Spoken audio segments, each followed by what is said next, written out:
And now, ladies and gentlemen, here comes the show of the hour. Discovery.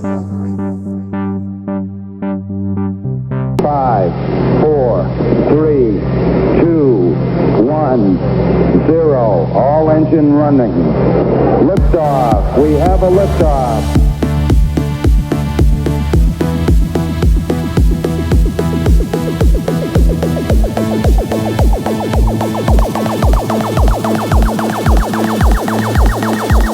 Discovery, go and throttle up. Nice to be in orbit. Welcome back, ladies and gentlemen. This is D2M Side project. My name is Pete. I'm your host for today, and welcome to those of you who have checked out the few of our episodes from earlier that are up on this channel. If you are new and this is the first time you are hearing my voice, then please go ahead and check out a few of our previous episodes, because those will get you up to speed. For the new ones, my name is Pete. I'm one of your hosts, and normally I would have a co-host named Gus. But unfortunately he is not feeling well today, and I had some technical difficulties to resolve, but now that I'm back on the line, I'm ready to give you guys some content. I cannot say when Gustav will be back, hopefully soon. Probably for those of you who know who he is, then please go ahead to our previous videos and leave some comments, wish him well. That would make his day, probably, hopefully. Maybe he sees them, maybe he will see it, and hopefully we can get the comment section of those videos alive a little bit. With that said, let's start the show. D2M Side Project, episode number 2. Alright, boys and girls, so now that we are here in GarageBand, we are going to continue composing the track that I have started with you guys in the pilot episode of D2M Side Project. As you can see, I have quite a few tracks that I have been working on, which I will hopefully show you guys in future D2M episodes. But today I'm going to go back and see what our song at the moment looks like that we have started in the pilot episode. For those of you guys who this is the first side project episode that you see, please go back and watch the D2M Side Project episode number 1, because that will show you how we got to this state that this track is in. What we have here is we have, as you can see, 5 instruments, but only 4 of them are sounding and 4 of them are in the actual track, because the 5th one, the guitar, we have used to record the main riff that is played by the piano here. So as you can see, we have a piano, we have a bass, we have a synth pad, we have a drum, and this is our foundation for the track. Let's hear what we have so far.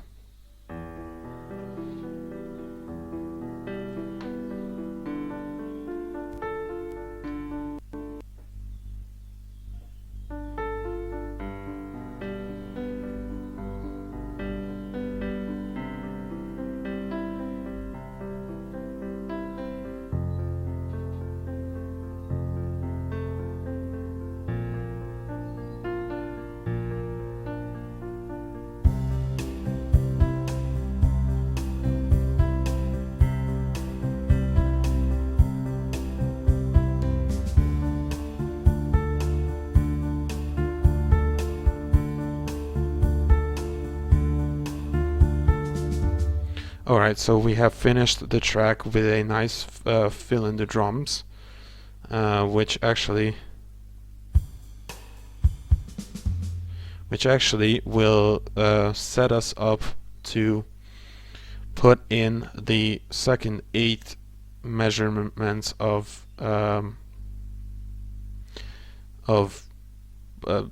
piece of the track. What we are going to do is continue the melody and the drums as well, but we're going to change the drums to the main drum part where we don't have a side stick sound, but rather a full shot of at the snare, so it's more prominent.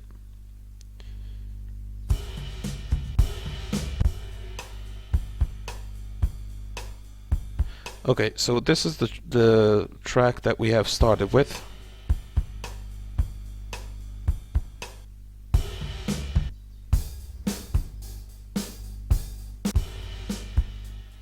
And this is what we are going to put in here. So the transition, and see that the whole loop ends at what is it, 8 bars of music. So we are going to split it at the 29th bar, or the beginning of the 29th bar, and delete the rest. So the transition sounds like this.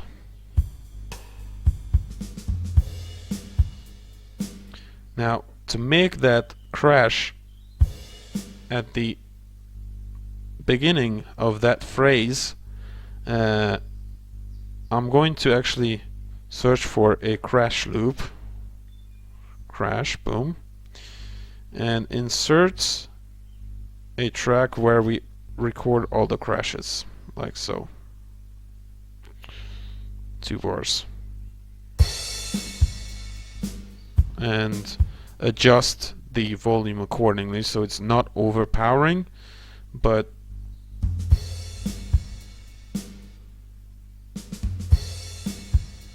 okay, so we hear the prominent crash, so we know that it's a new phrase of music. At the beginning we didn't have a crash. Well, actually we did have a crash inside the loop, but not a prominent crash, because what we need there is that's just the beginning.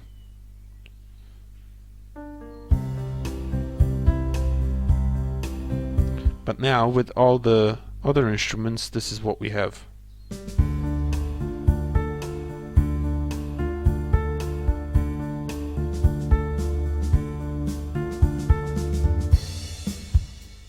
Nice. So we hear that prominent crash, we know it's a new phrase.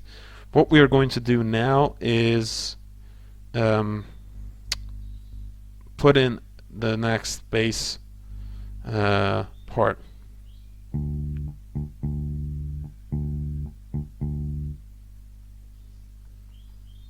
Like so.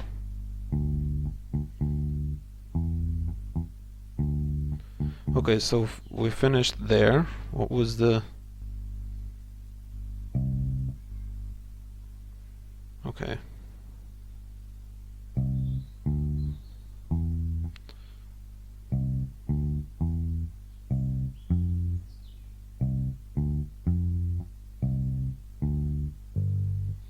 Alright, so we're gonna go to G.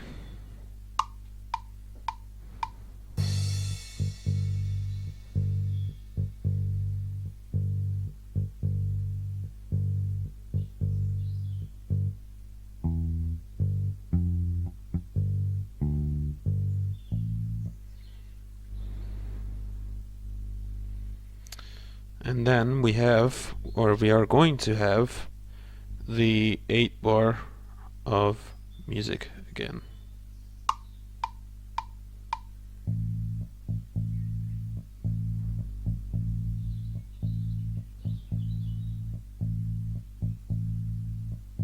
Fantastic. So next we are going to do the same thing with the pad as well.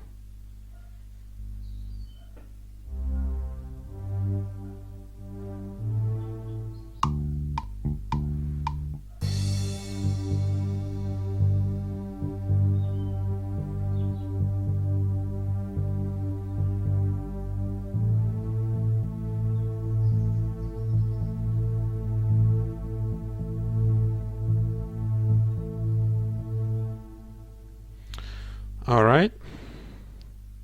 And now what we are going to do is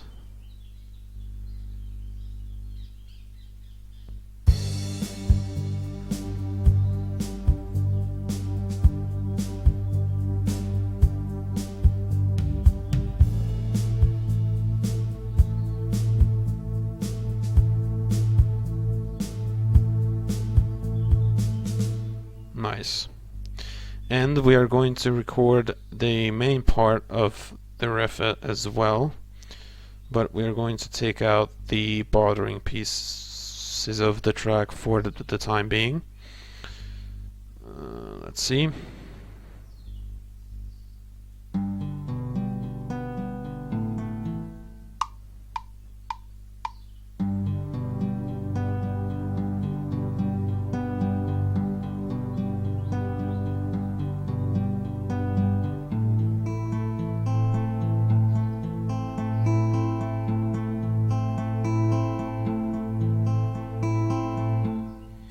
Fantastic, and we are going to move this over. No, we're not going to edit the riff, but we're going to chop off the end, and we're going to move it over to the piano. Let's see.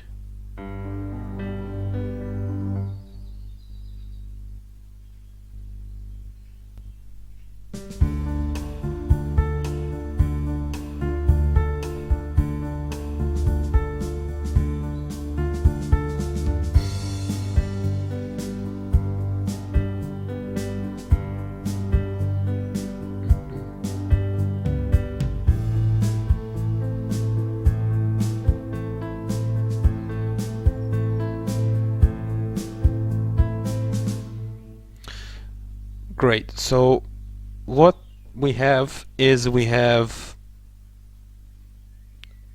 a bunch of the main part. Let's see, 4, 8. Okay, so we have basically 1, 2, 3, 4, 5, 6, 7, 8, 9, 10, 11, 12, 13, 14, 15, 16 bars of the main part. Excuse me, I'm not best at math. So we have 16 bars of music, and we have 1, 2, 3, and 4 key changes, right, of the melody.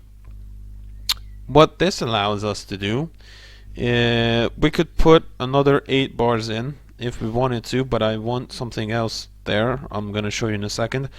Is we recorded a bunch of the foundation still, and now comes the filling part, where we can go and fill up this 16 bars of music a little bit and make it a little bit more interesting. So what I'm going to do is try and figure out some loops that we can use for fillers. Those can be anything, really. Maybe start with some vocals.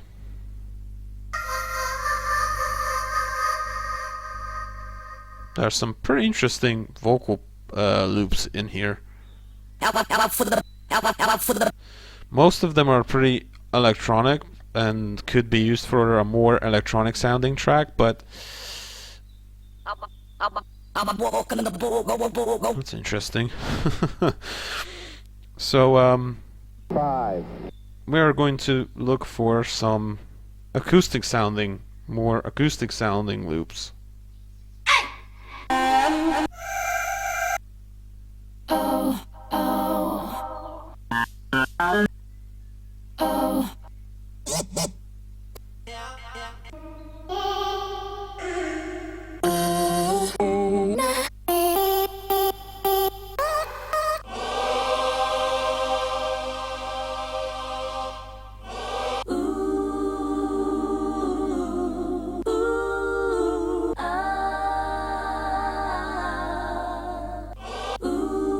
Alright, so we have found something that could be interesting. Now what we have to do is, when we are selecting, just like with any instrument, when we are selecting a vocal to fill up the track, we have to take it down volume wise, because what we are doing is trying to fill up the track and not overpower it with the vocal.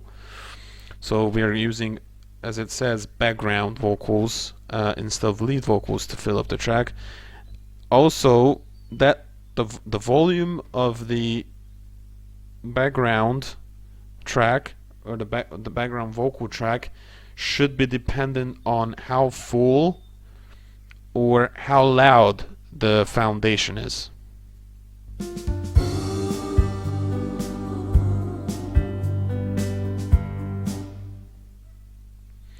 Okay, I think we can double that and paste it over here.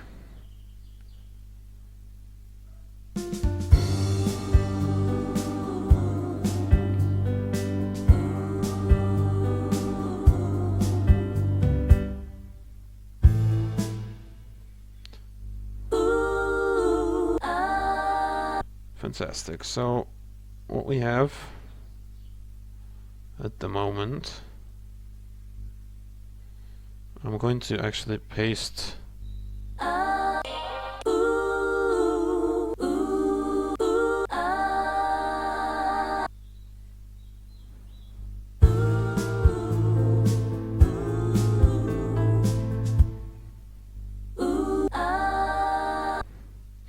now. At the moment this track is pretty full, so I might have to do what happens with me often, is that I create a great melody with the vocal tracks, and then what I find is that it gets too full to the point where it's not pleasant either for me, or if it's not pleasant for me, it's probably not will be present for the listener, for you guys on the other side of the internet. So what happens is I might have to spread the vocal, these 8-bar, well, actually it's 2-bar loops, but there's 4 of them, so 8 bars of background vocals.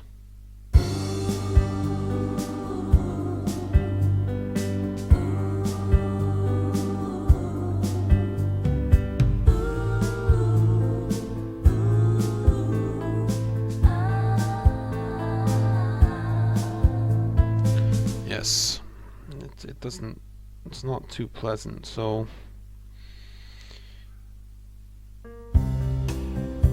we're going to spread it out a little bit.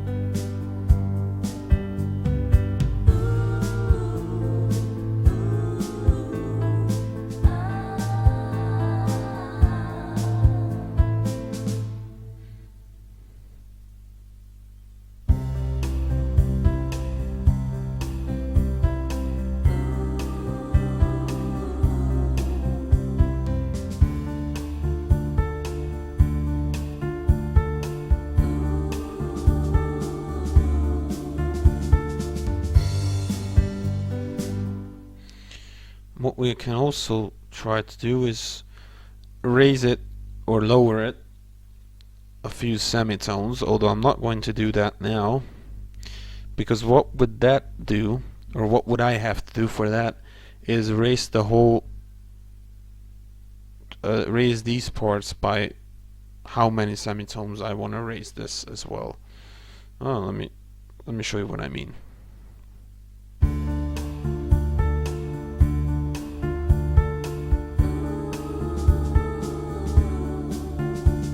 It sounds a little bit off since they are not totally in tune.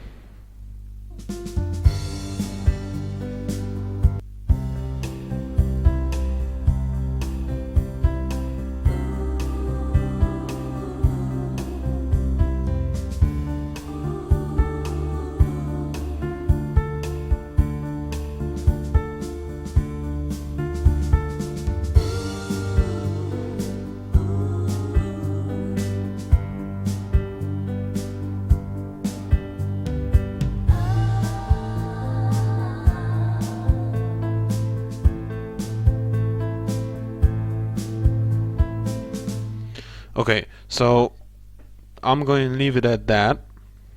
We have spreaded the vocals a little bit out. And what we're going to do now is put in a transitional phase. Now, this part of the main body could be a verse if we think about if we think about the track in terms of song structure. Okay, there are a lot of song structures out there, but let's say that we consider this as a verse. And here comes another compositional idea or tip that I like to use. If we are doing a track where we intend to record either our own vocals with lyrics, so we actually do not just an instrumental but a whole song with lead vocals and that has a story, then we have to arrange, then in my opinion at least, or what you can recognize, we have to arrange the musicality of the whole song so that it's reoccurring throughout the song. Meaning that if we record a certain melody for the verse 1, then the melody for verse 2 needs to be either identical, in my opinion, or really similar. There can be changes, obviously, so that it's more interesting, but it cannot differ too much.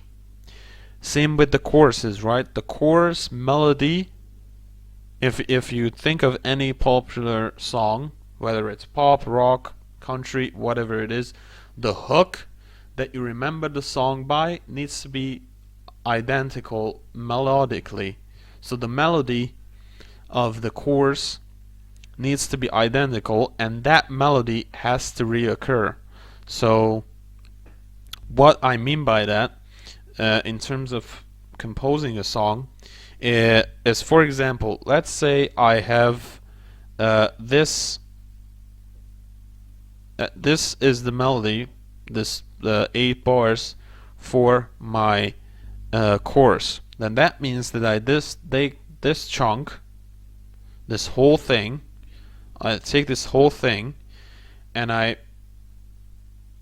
plan my progression of my melody and of the chords so that a little while later I can just take these parts and paste them in, because I know that if I record the chorus at that point, for example vocally, then I have to record the same thing a little bit later, and the musicality is basically the same. Alright? Now, due to the fact that I am composing instrumentals at the moment,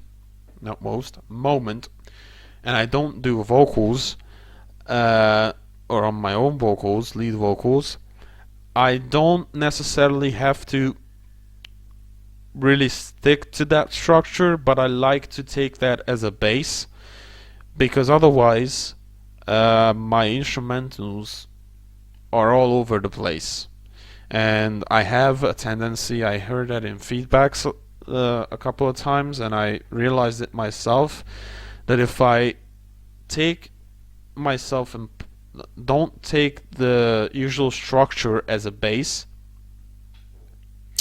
then I tend to get so free with it that I introduce too many sounds and there is no consistency in my instrumental. So what I mean by composing a song is you have to be consistent rather, and there needs to be some consistency in the musicality.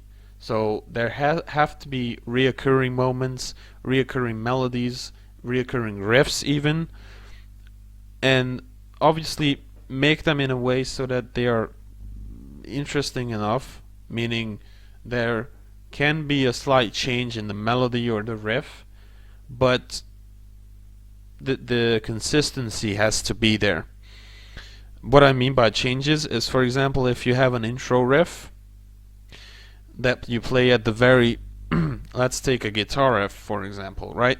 And you make up a intro riff, then what you can do is the verse riff that you play or your guitarist plays during the verse needs to be, or should be, in my opinion, some type of variation of the intro riff. So there is that consistency in the sense that you're using basically the same chords, but the melody or the riff itself is a little bit different, but not too much, right? So for example, you use chord 1, 2, and 3. I'm not gonna name chords here because there's no point in it. But you use chords number 1, 2, and 3, or 4. Let's take, you have 4 chords in your intro riff, right? Then what you can do is maybe the riff, the beginning riff during your first verse can be a power chord and not a riff, but a power chord from those 4 chords, right? If you, for example, when you're when you're learning to play guitar, I actually saw some teachers referring to playing guitar as painting. You have some base colors and you can add some minor colors to it to change the whole feel of that riff or that whole chord, right? Same thing here. So if you have a main riff for the verse riffs, or the riff of the verse, you have to use those same chords, maybe in different combinations, and maybe you add some changes to those chords. Maybe from a major chord you go to a minor chord, but within, like for example, if you use the G chord for your riff, your intro riff, right? Then you have 2 choices. You either keep that G, a major G, or you go to a minor G, meaning you kept the same bass chord, but obviously you changed it by using it either in a major or a minor scale, meaning that same chord has a certain feel, and it's different, but it has the consistency of keeping it the same bass. And I feel that it's easier if you're composing a song that way, because then you don't have to make up a whole lot of melodies. You just have to make up a bunch and then just vary them around in certain ways. Now obviously if you're composing a song, you can go to the settings here as I showed you in the pilot episode, and you can change the key of the whole song, which would mean that the notes, for example here, and the certain keys would change according to the key of the whole song. So for example, at the moment we are in C major, right? Let's say I went to an E. As you can see, the whole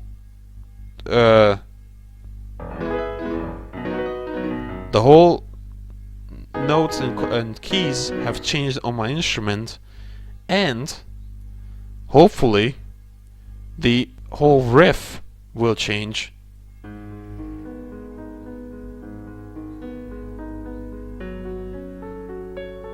So the basic riff has been the same or stayed the same, but due to the fact that I have changed the key of the song, see, the riff is changing, meaning played in a different key gives it a whole different feel. And that's true for all the riffs actually in the whole track, for all of the instruments. So at the moment we are in A major, or actually it's A sharp major if I'm correct. If I'm not, correct me down in the comments.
Yep, see?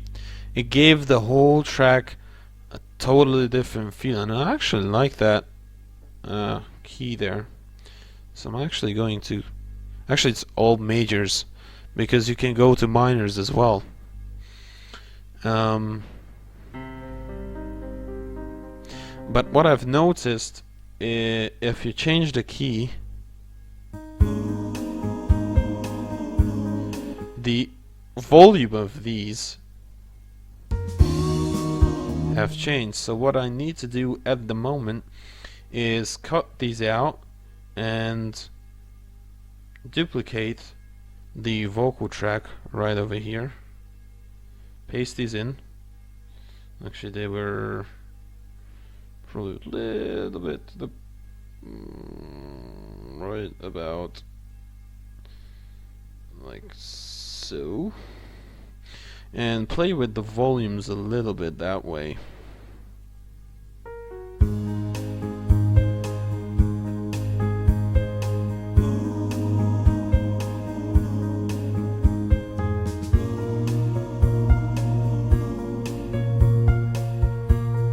Gives it a totally different feel.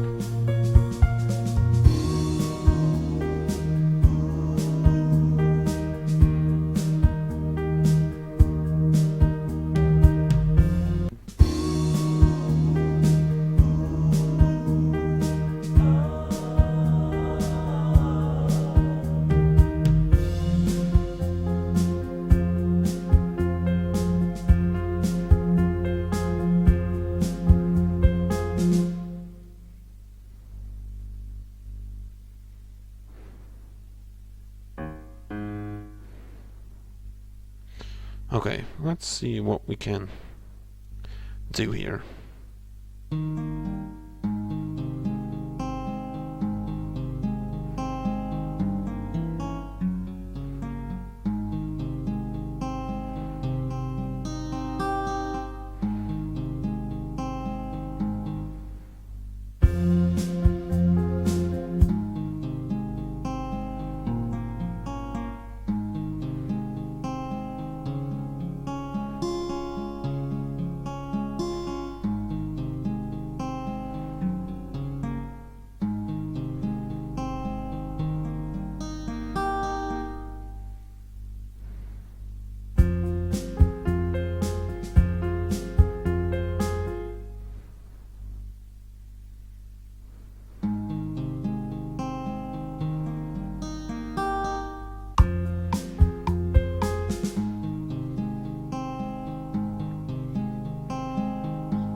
Alright, so actually we have changed the key. Whoops.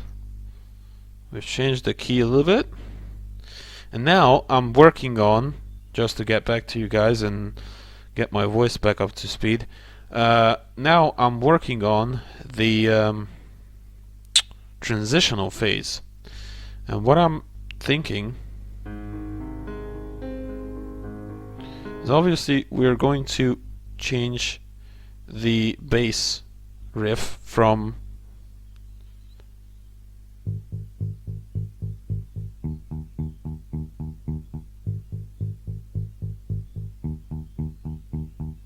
and I'm going to actually introduce a second instrument. First I'm going to record this.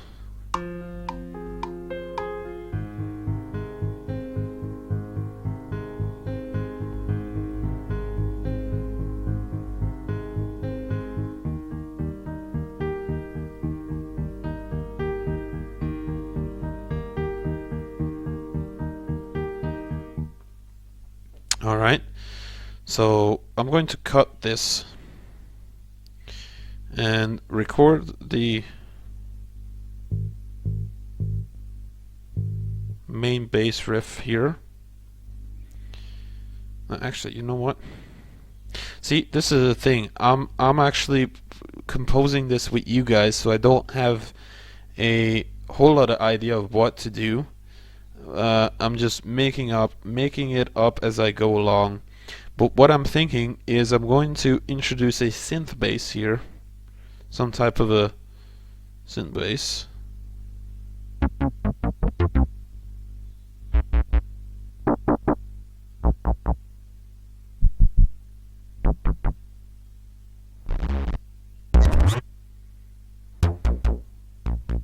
Okay, retro bass. Whoopsie. Done. Retro bass.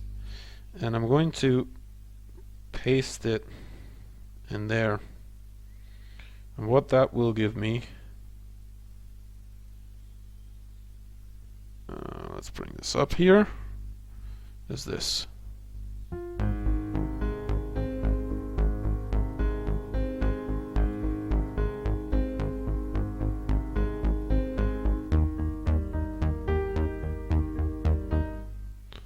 And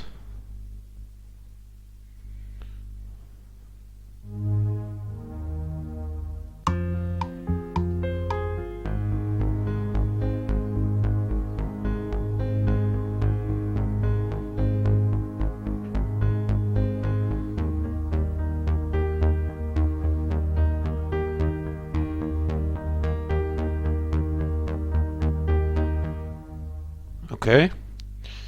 And I'm going to actually cut this and paste it right there. And that will give me a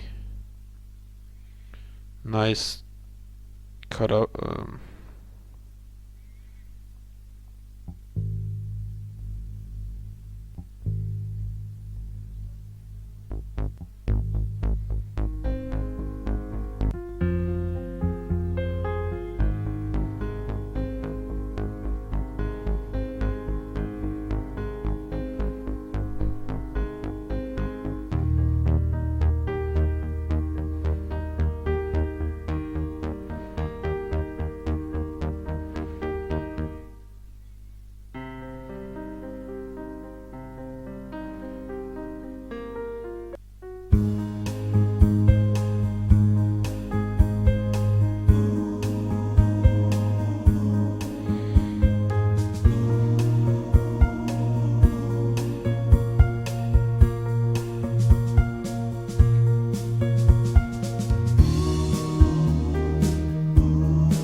So now what I did was I actually lowered the bass a little bit, and as you could see a little bit earlier, I have added a little bit more bass end to the riff itself. So fattens up the sound a little bit and added a little bit more compression to make it a little bit more prominent.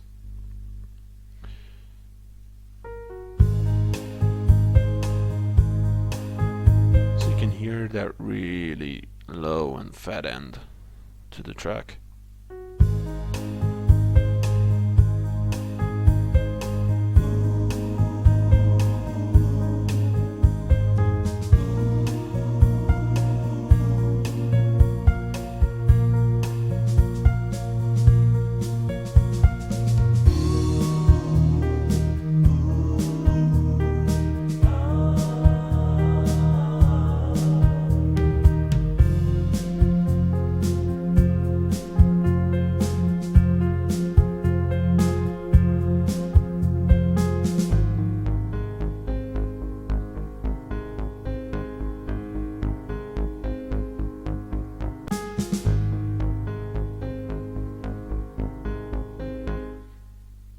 Let's not forget the pad here.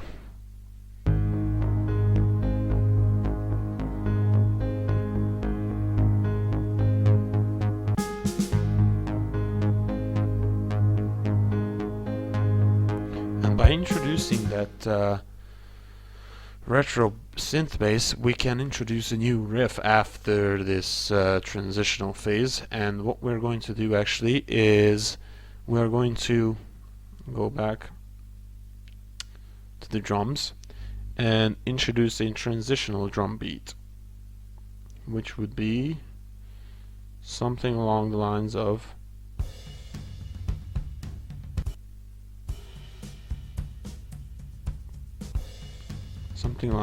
this.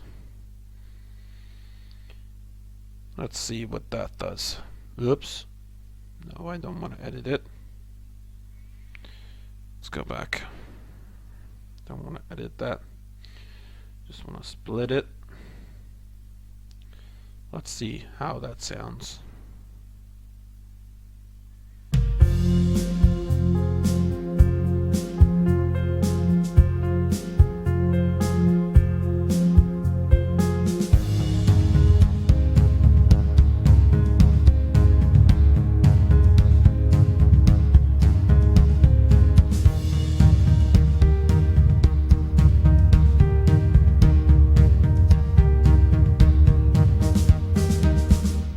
Nice transitional drum beat. Wow, I like it. Now, what I've noticed is actually, due to the key change, the pad is probably has been altered a little bit. By the way, we have forgot to put the new crash into the place to announce, sort of, without words, that it's a new phase. Let's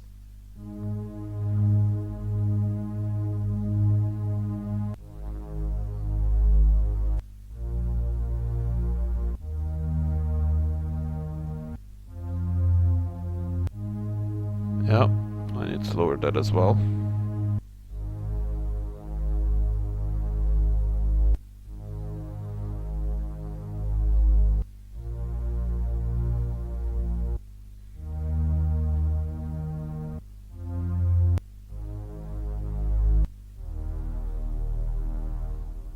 Okay, let's see what we got so far with all things considered or included.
what I've looked at now is that you can hear the pad, but it's not so overpowering. By lowering the octave, it doesn't squeak inside the track. It doesn't squeak behind the main riff. You can just sort of shimmer in the background, which is basically what we want, because the whole point of that is to fill up the track a little bit, and as I said, not make it I mentioned this in the pilot episode, that why I use a lot of pads is to fill up my tracks, and so I don't feel them empty. Like if I take out the pad now, to me at least, it sounds a little bit empty. Well, as if I put the pad back in, it will give that behind fill up, sort of.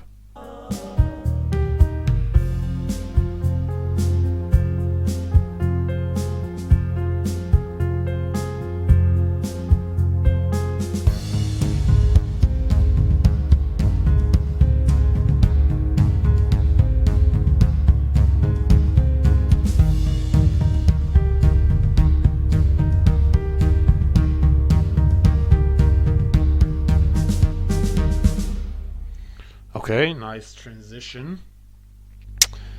But I need to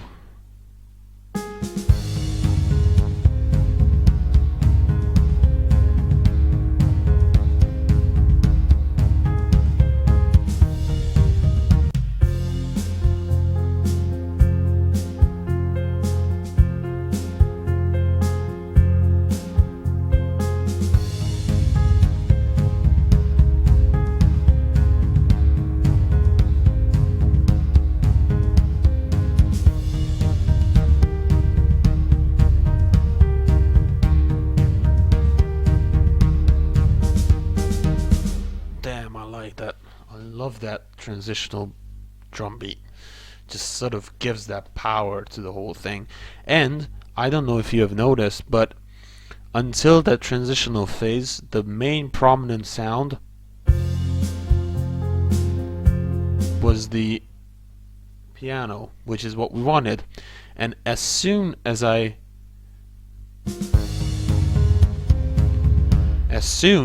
introduced the retro bass, the piano sort of took over and played the role of the sort of the filler behind the drum, or the drum and the retro bass. All of the other things, like the pad, the bass here is all just giving to the low end and the filling up the track.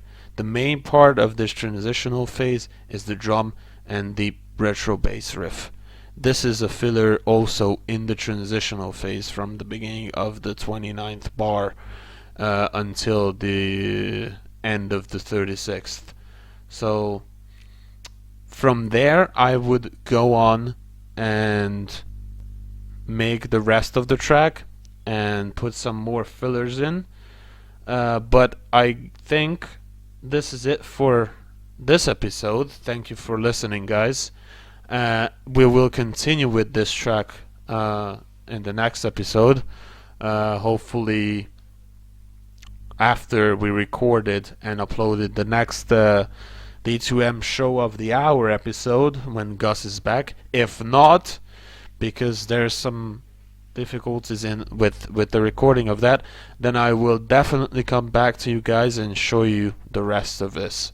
Thank you for watching. I hope you enjoyed it, and I hope you'll stay for the more episodes to come.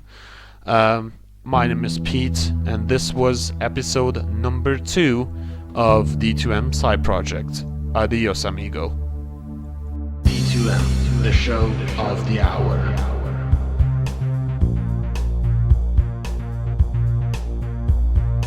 Thank you to all of you who joined us on our mission today.